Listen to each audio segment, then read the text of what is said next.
Ladies and gentlemen, I just want to show you that my presentation, it's based on work performed in cooperation with the University of Dunajváros and financed from National Research Development and Innovation Office. The project has finished. Our work more or less continues. So you probably all know the importance of tensile tests, but the tensile tests can be used in some simple cases like engineering design, and there are a lot of more advanced cases. And what we use from the results, it's very dependent on the usage. So the usual measurements are by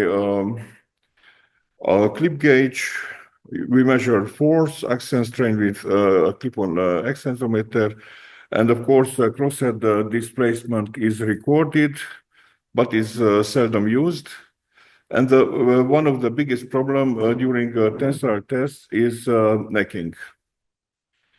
And what we did with the University of Dunajváros is that we used traditional measurements which were augmented by optical system. So the material is a mild steel, and we used square and flat specimens. I will present you a flat specimen.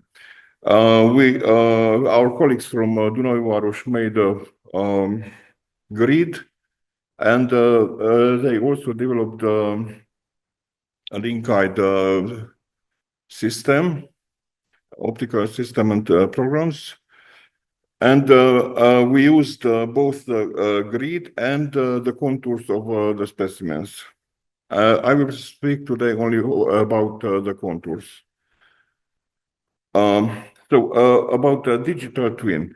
To have a digital twin, we need something which resembles very much the reality. So we need to have the same, or more or less the same geometry, constraints, material. In fact, material is what we want to know from these studies. So about geometry, we used 3 levels of geometry, a simplified geometry with flat heads, and we used symmetries as in books, precise but idealized geometry, and realistic geometry. You can see that the precise geometry uses cylindrical heads. This was done in such way because we used, our colleague used in Dunajváros the gripper system, and they had such a gripping system that it only accepted cylindrical heads. So the constraints are mesh dependent. For example, if we use a symmetry, then we need symmetry conditions. And we used glued contact for obtaining axial force. It was a short study was to prove that this is okay. Regarding material, load case and Java, I took these three together. We use for all cases elastoplastic material, von Mises plasticity, isotropic hardening, large displacement, updated Lagrange procedure. You need to know that being this mild steel, we have a considerable Luder's plateau. And these are already filtered measurement results. A simplified Luder's plateau, and on the left-hand side, you see engineering stress, engineering strain. On the right-hand side, these transformed to true stress, true strain, and until a certain point, the clip gauge and the pictures show the same thing. From the pictures, now in this study, we use only the minimum width. And we need a flow curve.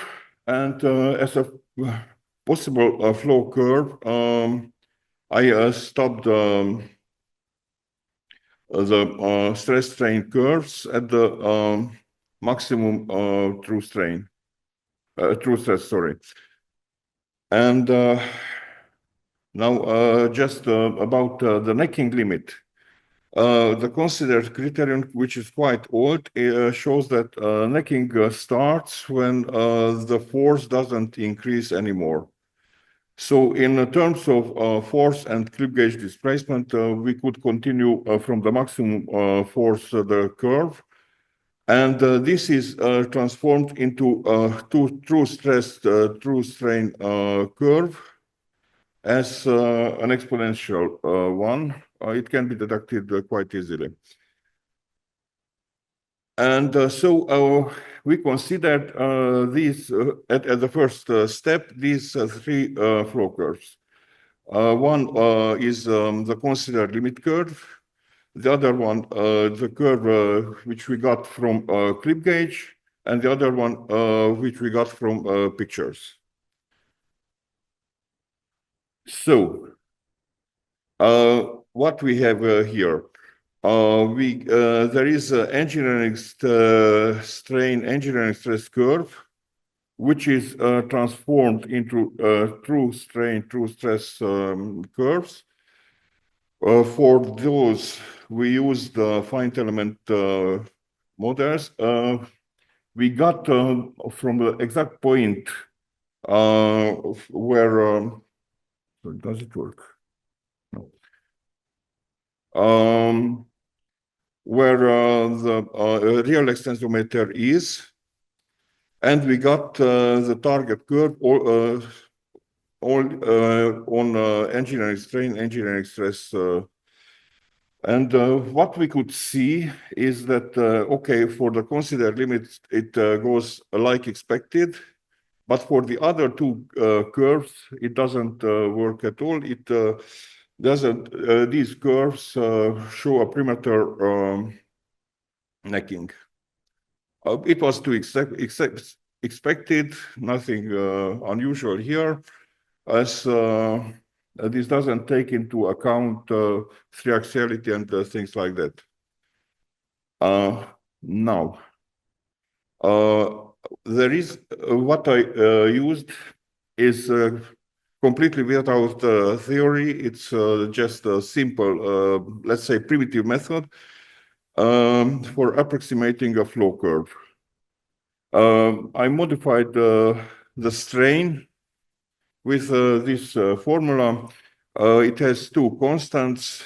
One is epsilon zero, is the engineering strain corresponding to the maximum stress, and K is a constant. And what we obtained, we got a series of flow curves and with different Ks, and for a key equal 2.5, let's say it converged. So far, so good. But now let me see what happens with the other models. So yes, first of all, we also measured width and force. This is an unusual diagram, so you have to read it backwards. It starts from the nominal width of the specimen and goes up, and then down from the maximum force. So these are these two more advanced models. From distance, they look exactly the same. On the right-hand side, there are microscopic irregularities.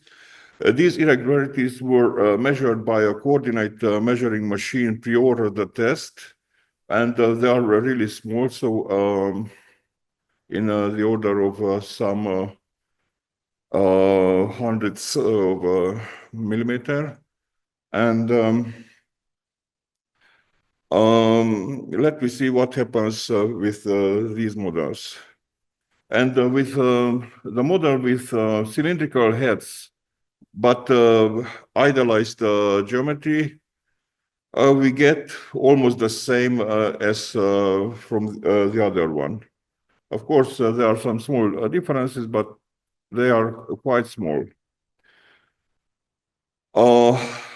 Surprises with the other model where there is a big difference. The K equal 2.5, which was very good for the second, for the first and second case, is not good anymore.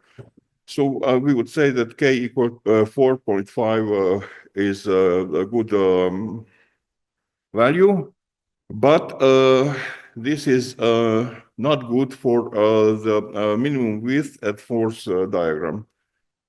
What is the cause? For the idealized geometry, the necking occurs exactly in the middle.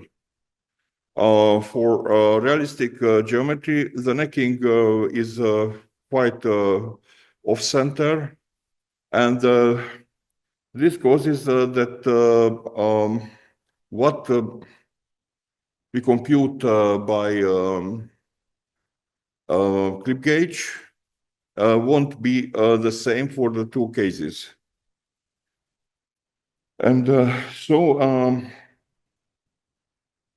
just I tell you that the pictures show a more consistent description of the material behavior. So most probably K equal to 2.5.